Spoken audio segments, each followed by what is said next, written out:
I've been with my boyfriend for 11 years, since I was 15. His mother has hated me since the first day she met me.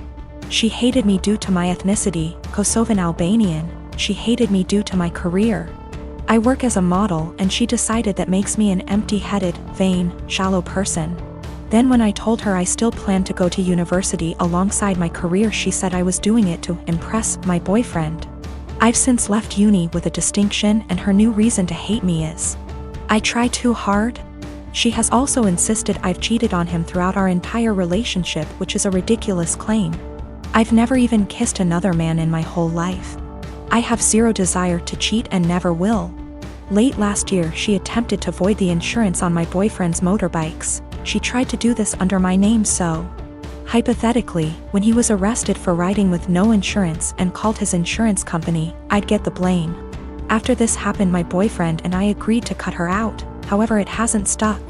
She left my boyfriend alone and respected his wishes for NC, but she's continued to contact and harass me. This leads to the last few weeks. My boyfriend works as a motorcycle test rider, and he got in an awful motorbike crash while working. As such, I now need to care for him. I'm okay with that, and I'm focusing on seeing it as an opportunity for us to get closer. It's been nice, honestly. However, his mother has been awful to me. She's called me litany of terms.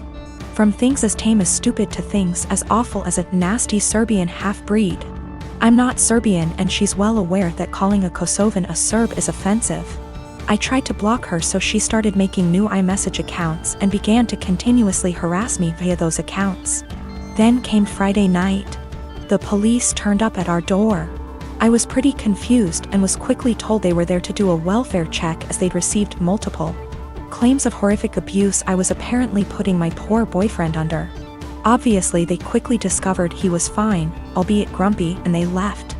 I know for a fact it was his mother. Some of the details the police mentioned made that obvious.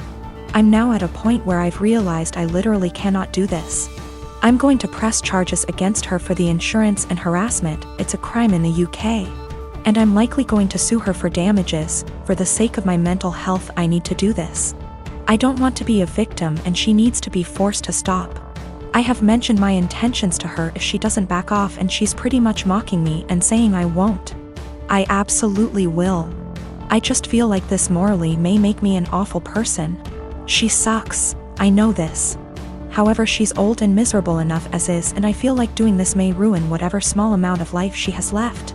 It feels like it may be too far. I really don't know though, and I genuinely cannot be objective here. I'm at the gym today, and I'm walking towards an empty squat rack. 10 feet in front of, and 1 foot to the right of my rack is another rack that a girl, Belinda, is doing squats on. While walking up, I briefly noticed that her leggings are see-through, and when she bends down in her squats you can easily tell she's also not wearing underwear. That's not my business, that's her choice. But it made me uncomfortable to take a rack that was kinda behind her. I had been waiting my entire gym session for one of these racks to open up, and this was my last lift before leaving. So I went ahead and took it. I went through my workout as normal. After every set I check my phone for 5 to 20 seconds. I track every single set for every single lift in a spreadsheet to note how much I lifted and for how many reps. Sometimes I need to remind myself what I did last week to make sure I'm progressing. Sometimes I'm just checking the time. Sometimes I'm changing the song on my Spotify. Tonight specifically, there was a very important basketball game being played, so I wanted to keep up with the score. So I use my phone a lot at the gym.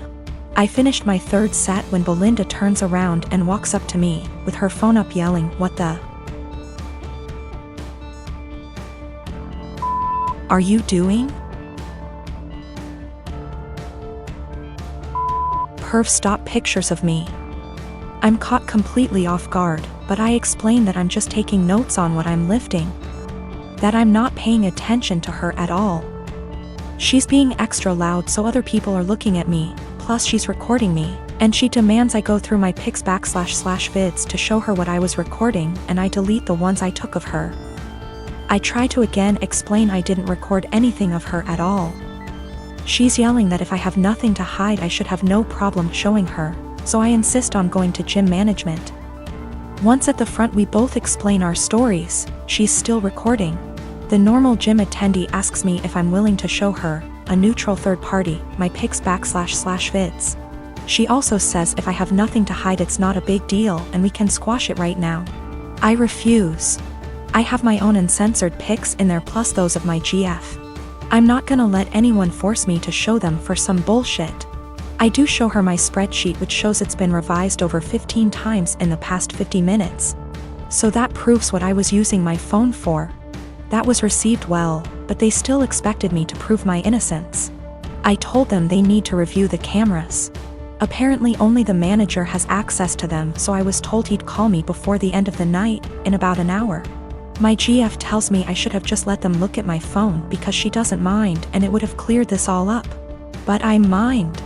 I get that someone wouldn't want someone taking pics of them. But violating my privacy to prove I wasn't taking pics of you crosses a line for me. Just talked to the manager. He checked the footage. He couldn't see what was on my screen in the footage. But he said it looks like I had my phone pointed towards the ground right in front of me the whole time. In his opinion, not high enough to even take a pic of her, and never angled in her direction. Apparently I was gonna get banned from the gym if the cameras didn't absolve me.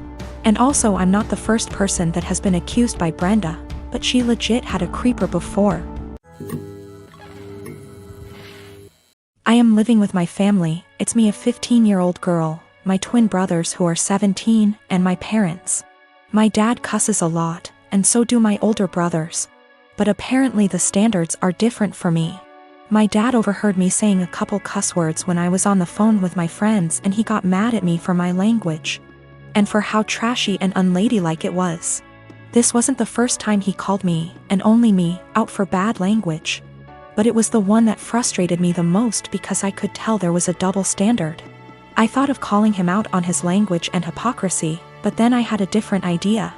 I said that, yeah, it was a bad habit I was forming and didn't want to make a pattern, because if I got in the habit of cussing a lot, that wouldn't make me come off well when I start getting jobs or going to college. And as I was growing up, I wanted to learn how to speak respectfully and intelligently. But it was hard to keep from bad habits when I heard him and my brothers having potty mouth syndrome so often. They're setting an example whether they realize it or not.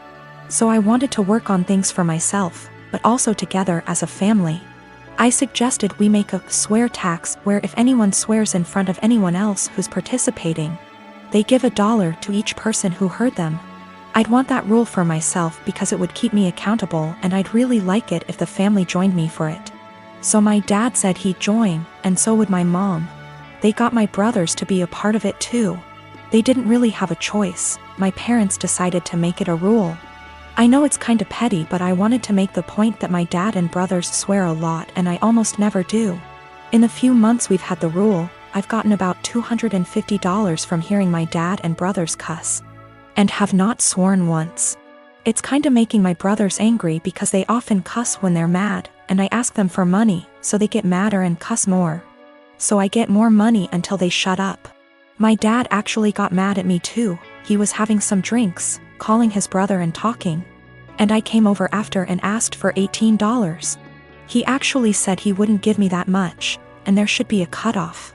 He gave me $5, which sends a weird message. Like swearing is bad, unless you want to swear a lot, then it's cool. I did it because I know I swear the least out of my family, but I was the only one getting in trouble for it. I come from a conservative Christian family. All my family members were / are involved in the church and have church-based jobs. When they met my wife, they loved her and embraced her as their own. We dated for 2 years and discovered she was pregnant after we got engaged. Invitations were already given at the time, and we decided to still have the wedding on date when my wife was 5 months in. My family were furious when they found out my wife was pregnant. They asked if we even still considered having a wedding. I said why not, but they were very upset, especially mom and dad, who said they've always been known for their decency and good Christian values, and weren't willing to let this stain their reputation. As in my wife and I getting married while pregnant. They officially dropped out and refused to negotiate, saying it was done and I have only myself to blame for this outcome, and should move the wedding out of town. I was hurt. I tried to change their minds and checked with other members, but my brother said he had no intentions to look like a joke in front of his fellow church members and dropped out. My aunt pretended to be sick and said she may not be able to make it. She's 100% healthy. My cousin said he had business trip and stopped his wife and kids from attending, and my uncle cussed me out, torn the invitation, and kicked me out. I felt terrible with no family members of my own to support me and share my joy at my wedding. I even broke down crying after the ceremony. I haven't spoken to them for months and then got busy with my 4-week-old daughter. My cousin reached out to hand me gifts and well wishes for the birth of my daughter sent from my family. I returned everything. He sat with me on behalf of the family, saying I shouldn't have returned gifts that were from my family who want to see and hopefully be involved in my daughter's life. He said Mom's longing to meet her grandbaby and everyone else is wanting to visit soon to celebrate my daughter's life. I asked him this question. I said, wasn't my daughter the reason why the entire lot of them abandoned my wedding? He just stared grudgingly as I went on about how they treated my daughter as something to be ashamed of and hide. My daughter at some point will ask about the wedding, and I have no intentions on lying to her. He replied saying he guaranteed I got it all wrong, and no matter what goes down between us I can never deny that my daughter is their granddaughter, //niece / etc., and they're her family. He asked that I arrange for them to visit, but I refused. He kept pressing the idea, but I shut him down. My wife says I should let them come, but I still refused.